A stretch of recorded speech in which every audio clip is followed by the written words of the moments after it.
The information presented on this podcast represents the personal views and opinions of the hosts. The Neapolitan Trifecta podcast is not and should not be viewed as a news source. The ladies will often discuss current events regarding women in the entertainment industry. Links to sources of information will be posted for reference. Go ahead. Welcome to another episode of the Neapolitan Trifecta Podcast. I am Lana Reed. I am a director and the owner of Garnet Films. Yay. And I am Nancy Pushkar. I am the owner of Crazy Cat Lady Productions. I also just shot a film. Lana was the director. It is in post-production right now. It's called Coffee and Cheese Crowns. I'm an actor, and I'm dabbling in writing, which is interesting for today. And we're going to send it over to our buddy with the glasses. That's other buddy with the glasses. Hi, I'm Alexandra Shumard, an actor based out of the Dayton, Cincinnati area. Yeah. And I hang out with these people, and I love them a lot, and they're great. We love you too, Al.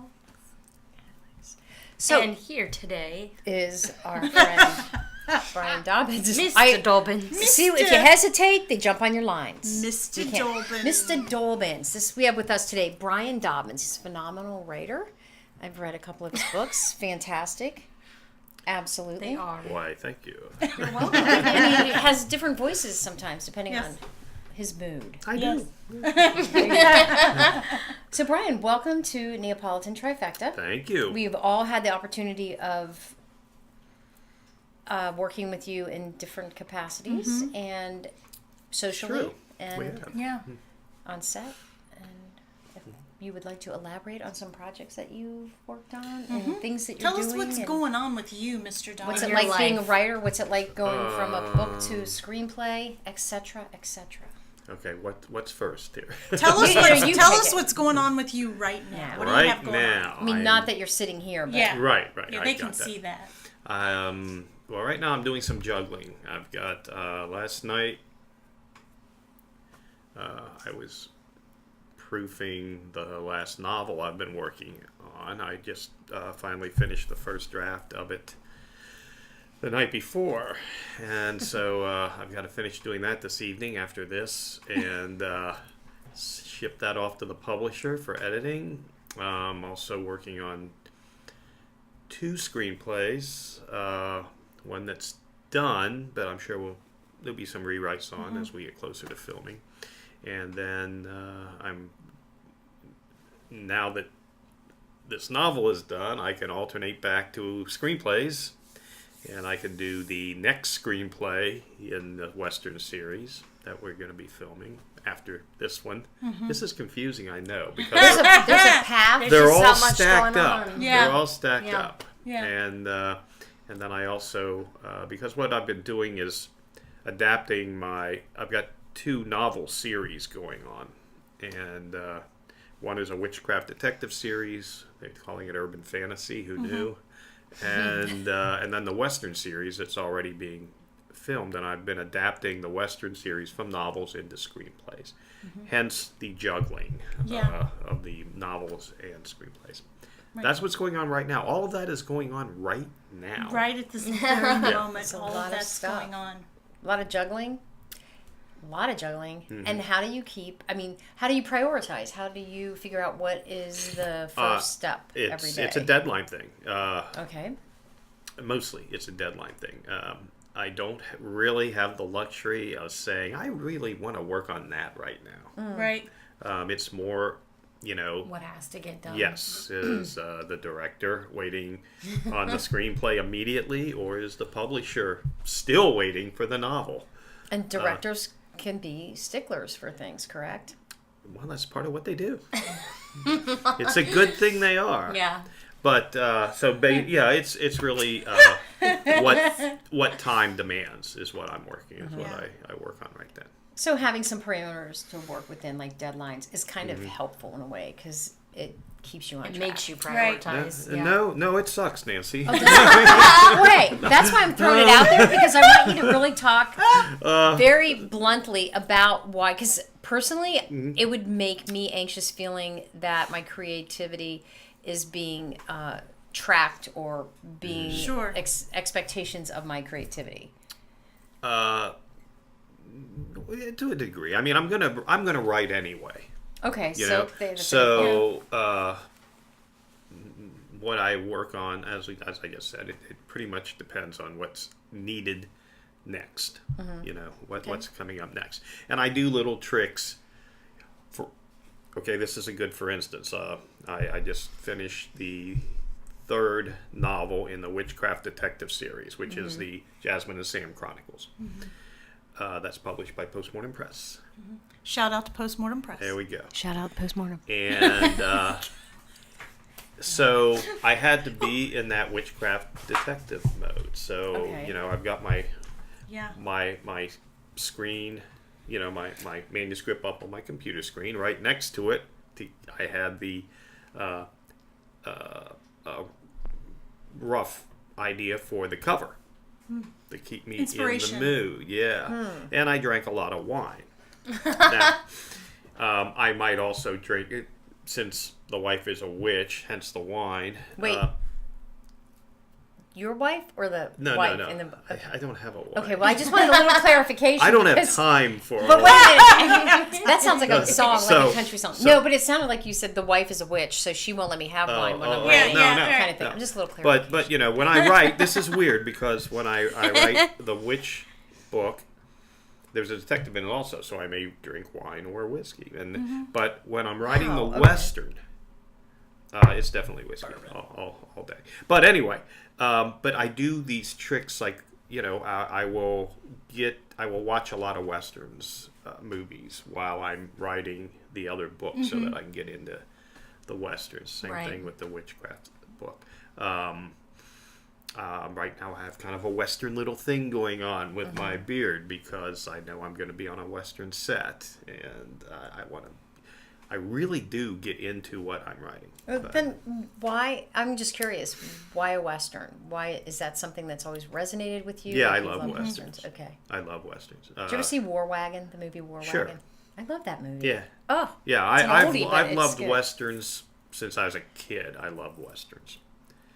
I'll tell you this though: the only reason I wrote a western was because I was stuck on the other series. I was at a point. Oh yeah, I was getting near the end of the first or second book in the Jasmine and Sam Chronicles, published by Postmortem Press, and I was stuck. I didn't like what was happening. It didn't look right. I'm looking at what I got the characters doing. I'm going, why would they do that? That doesn't make sense.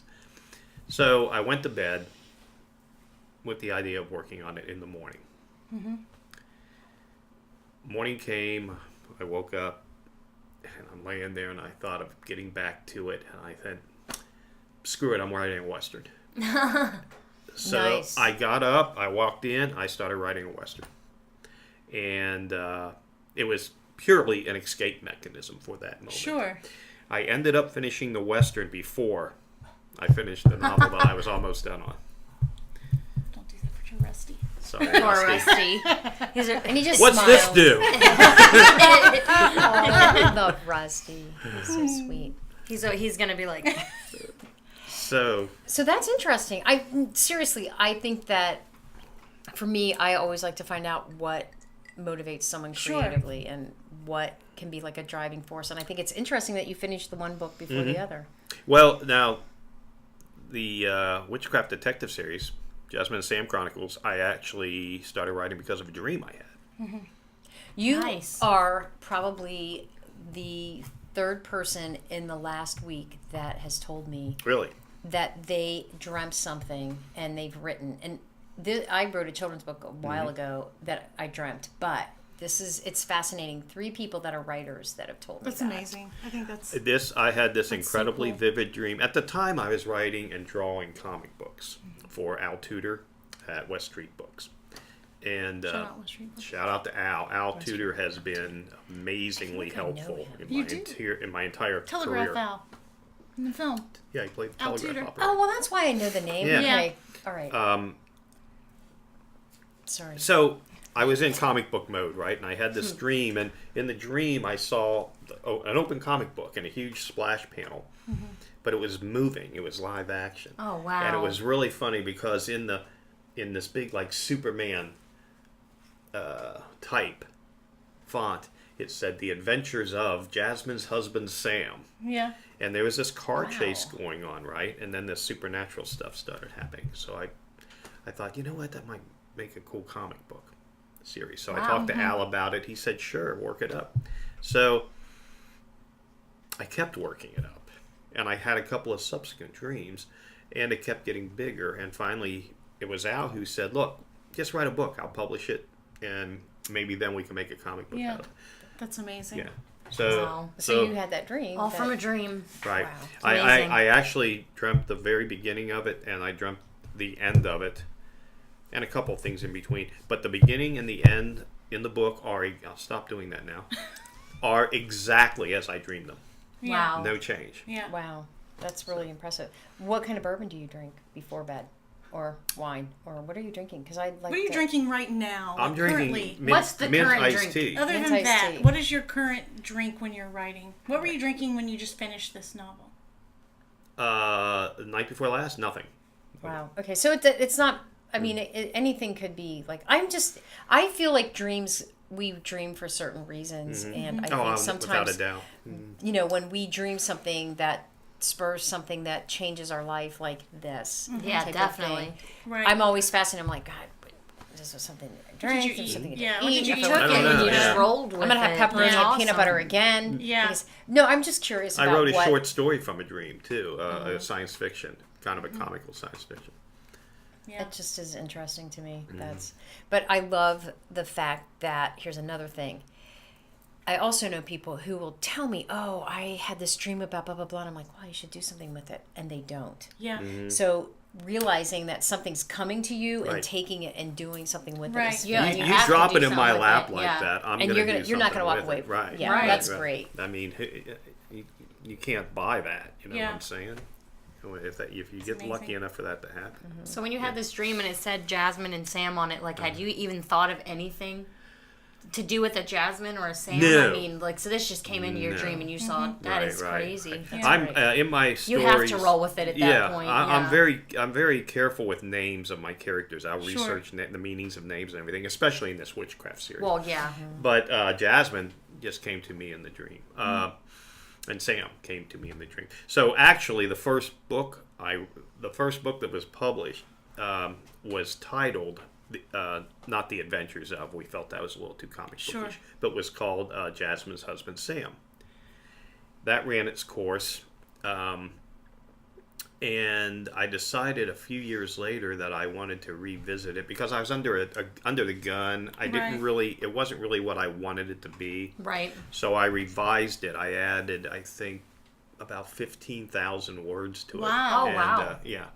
And it was published again by Postmortem. Al Tudor published it the first time. It was published again by Postmortem under the name Jasmine's Tale. Nice. Because a good portion of the book is her telling her new husband, Right. Sam, about her long, long life. I honestly want to read this. I finished Coreyville a couple months ago, but I really want to read Jasmine's Tale. Yeah. Just because I've heard you talk about it and it intrigues me, the more I hear about it, the more I want to read it. But let me, with my question that had 15 questions in it, I want to go back to one of those questions. So you have written. You have to be. I'm not a bright man, so. Oh yes, I have you to- are. Absolutely Don't not you? true. I have That's to, so not I true. have to Not focus true. on But one question. I had to put all that out there because if I didn't, Right. I'd forget it. Okay. So anyway, Go. I have a question though, and this is something that I would love for our audience to get an understanding of. What is it like when you write a novel, and then you become the screenwriters? You're going to write. You adapt it because those characters are your babies. Right. They are a part of you. You have to let things go. You have to change things up because things are not going to adapt to screen as well as they do. We all know that. I mean, you can read any book and it becomes a movie and it's very different. Well, of course, any of this I'm saying, I'm only speaking for myself. But for myself, one of my favorite writers, I've already told Lana this a couple times probably. One of my favorite writers, from many years ago, was William Goldman. William Goldman wrote The Princess Bride. He wrote Marathon Man. He wrote my God. all these great stories. And then these were great books. I read all his books, and I love his style of writing. It's fast paced and it's concise, and like that's the way I like to write. And then he started doing these screenplays from these books I just read, and I'm like, this is great, man. This guy is doing exactly what I would love to do. Not only is he pretty much obviously the director and producer are in ultimate control, but as far as the initial screenplay, he's in control of that, of his characters and everything. And he's got it coming and going, man. He's got work on the books, he's got work on the screenplays. I thought it was the perfect way to write, and now here I am doing it. Yeah, I was about to say you are doing it, so. And I'm very grateful for that. I didn't realize, of course, that I'd be chopping the hell out of it. You know what I'm saying? I'm taking whole characters out, whole scenes out.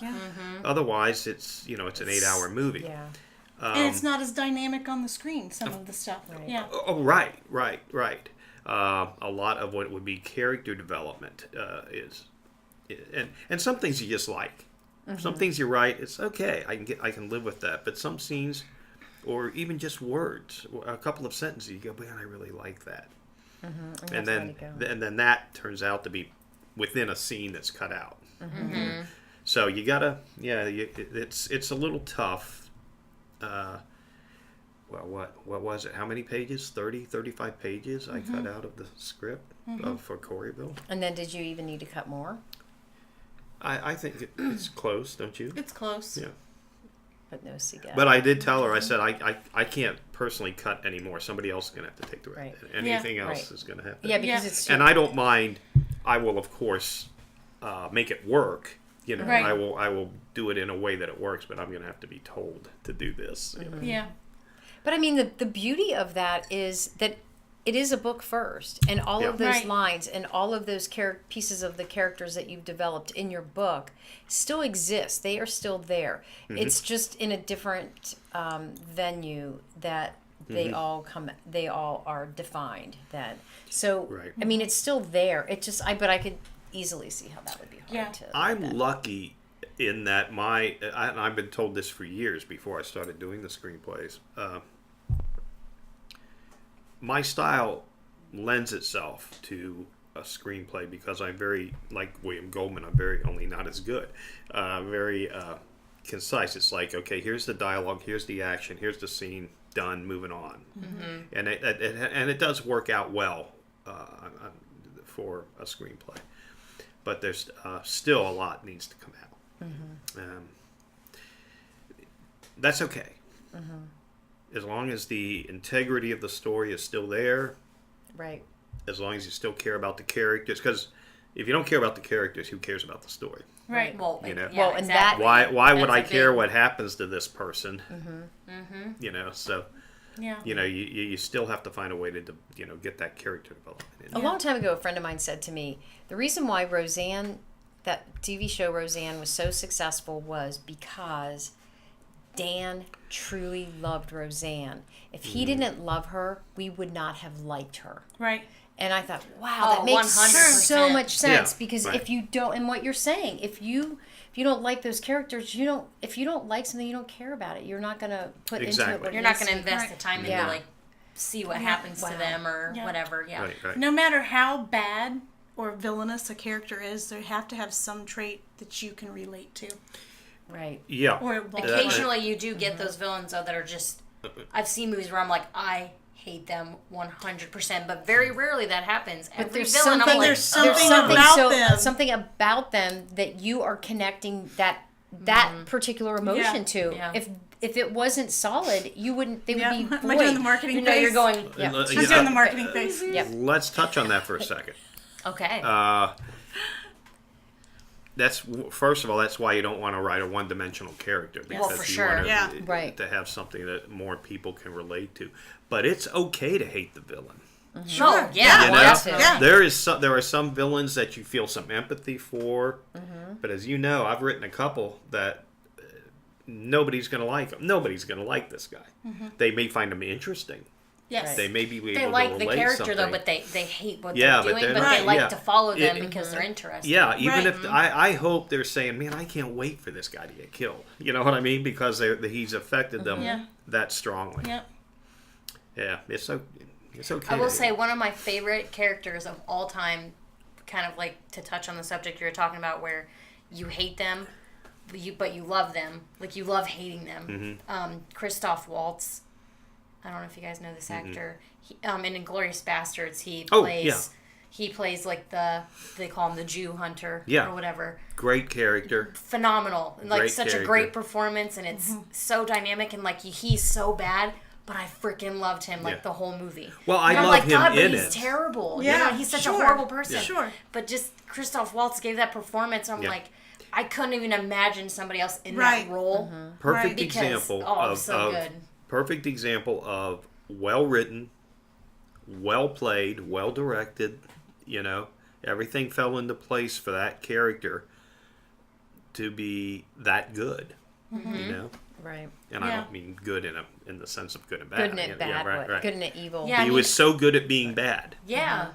And there's so many villains I've seen. I can't think of any specifically, but they do so much evil, but you like love them still. It's almost like Leonardo DiCaprio in Django Unchained. I keep doing these Quentin Tarantino movies, but Quentin Tarantino does do really good like villainous characters that have that aspect that you just still love them. Well, a lot of actors really like playing villains. They find Sure. them more interesting. Sure. Well, yeah. Well, Yeah. they're just more. They're kind of There's more- There's they- more they to feel it meaty. than wise. But they also drive the film. too, Sure, because absolutely. if they Well, weren't yeah. If they're not there, then bringing this Yeah. evil quality to the film. They bring purpose to a lot of Right. the other characters. Well, the Right, antagonist is just as important as the protagonist. Absolutely. Well, yeah, I mean, Absolutely. imagine all these Marvel movies without the villains. That Sure. They wouldn't even, Right. like, what would they be doing? You Right. know what I mean? So, Yeah, Right. 50-50. I mean, it's sitting literally, around shooting little bolts. yeah, around. like just playing darts or something. I can hit that screw head from here. Yeah, You know? exactly. That's what I'm See, saying. So, I'm yeah. like, Yeah. give me Iron Man and Wolverine. We've added Wolverine to the list. He's always been there, but She's verbalizing it now. Shout out to bringing it Hugh up. Jackman because I really do love Yeah, Hugh I like Jackman. Hugh Jackman. I All around just really amazing. like him. I do, too. So, and if he's going to be a superhero, I'm glad he's Wolverine. He's got a very theatrical background, too. He Yes, does a he lot of does. Broadway. yeah. Yeah. That's He's an another amazing thing. singer. Love that. And Yeah. So, could you ever see something that you've written as a play? Oh, sure. or He even will. maybe a Yeah. musical. I know. I'm putting that out in the universe. I love comic books. Are we doing jazz hands now? No, just me. Okay. I love comic books and I love yeah, to that. cook. Yeah, that me and you Lots both of love Well, things it's in a the teleplay. frying pan. Sort of. That's what. Brian, you're the man. I love it. He doesn't even know it yet. He barely does. He kind of does, yeah. He was debriefed momentarily in the car. Our listeners are probably very confused. Yes. Oh, Anyway, yeah. hello, anyway, guys. Something so- for Anyway. the future. Yes. So you want to ask me something about women? Yeah. Women in film? Won't you tell us what kind of a relationship you have as a writer to approaching a strong woman in one of your scripts or a novel? Well, in the first series, the Jasmine and Sam Chronicles, Jasmine is a very strong woman character. Right. Particularly the first book. The ensuing books, the following books, are more or less detective stories with witches in them, and sometimes a little more. And but the first book, Jasmine's Tale, was very much a witchcraft story with a detective in it. It's all her story. She is the driving force throughout the story. I write a woman in that respect. I write a woman the same as a man. If the main character if this character is the driving force in the book, then he's got to be a strong character. It's got to be a character that takes care of business. Sure. That maybe it doesn't start out that way, but evolves along the way, changes along the way. Just like I would if the main character was a man. She's got to be just as multifaceted, just as interesting, and just as capable of driving the story as a male character would. That's How do you like approach the dialogue, like when you're writing, like actual male dialogue versus female dialogue? Do you, like, as a writer, do you have enough experience now knowing how to write? I love writing dialogue. And one of the things I do is I'll see it happening. When I'm writing it, it's as if I'm watching a movie. Right. And I'll think, okay, what would be really good dialogue here? What's her personality? You know, and a lot of times I kind of picture women I know doing the dialogue. Right. You know, because I know some very smart, strong, very witty women, and I'll say, you know, how would she say that? How would you know? Right. And so far it's been working okay. See, when I'm reading a book, that's how I am. I either picture. Yeah. I end up by like the third page picturing people I know, or Casting even sometimes people. celebrities. Right, yeah. Sometimes I even do like that too. Yeah. other That's another actors and thing, actresses. too, I'll yeah. just start like casting in my head. Right. Like there's a book series that I read in high school. It was kind of like a, you know, typical vampire fantasy kind of, not Twilight, but I'm just some other kind of vampire fantasy book. And I I casted that whole thing. There's like 8 books in the series, so it was really good for me as I was reading because like I really saw these people. It's like if I could only cast that movie, I'd have it down pretty good. Well, I'm lucky, you know, Garnet Films has been gracious enough and generous enough to want to film some of this, and some of these. And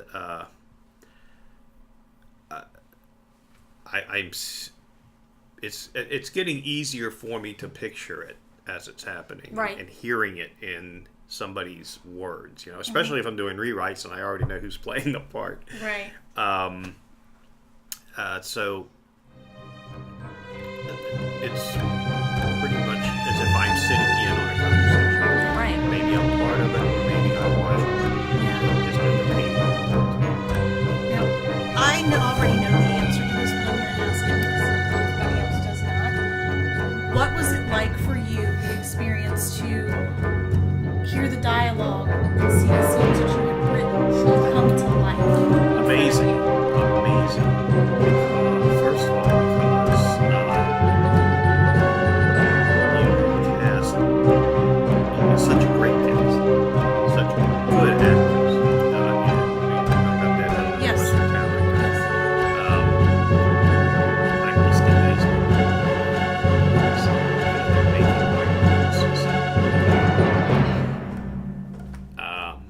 So that was pretty amazing. But another thing we have talked about is there were a couple of them who were not saying it the way I pictured it.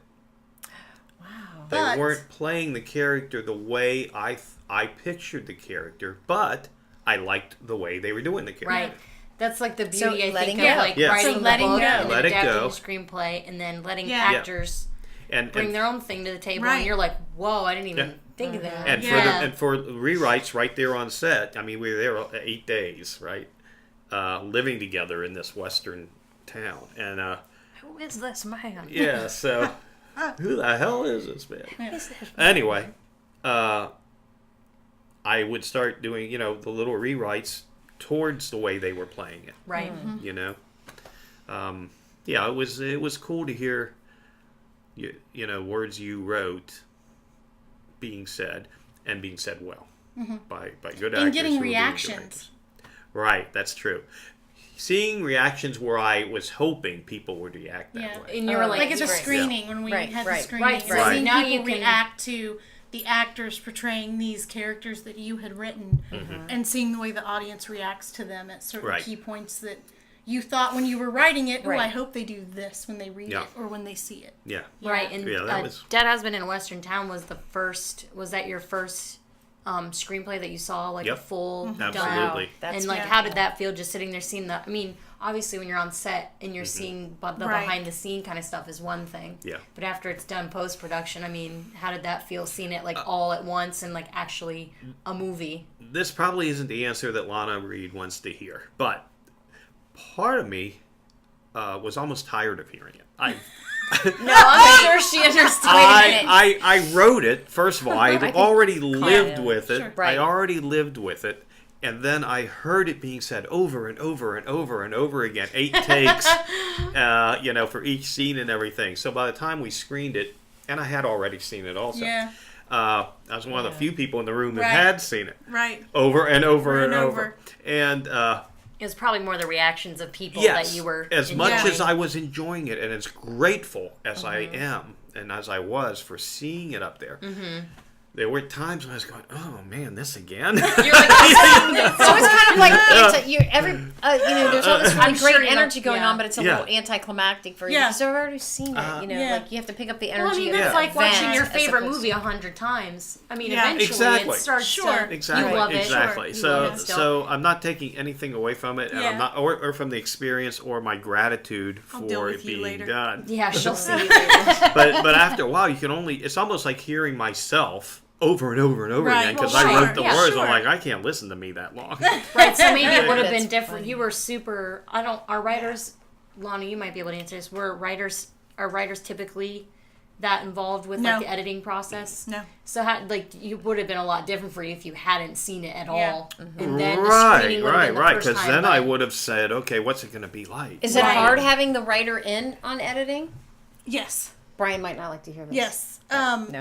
He probably already when, knows. when he his You joke could have let his- me sleep in His there. running joke is always, I'm just the writer. That's his go-to. And typically, the writer is not involved. Right. They write it, they give it to the production company and the director, and then sayonara. We'll take it from Sayonara. here.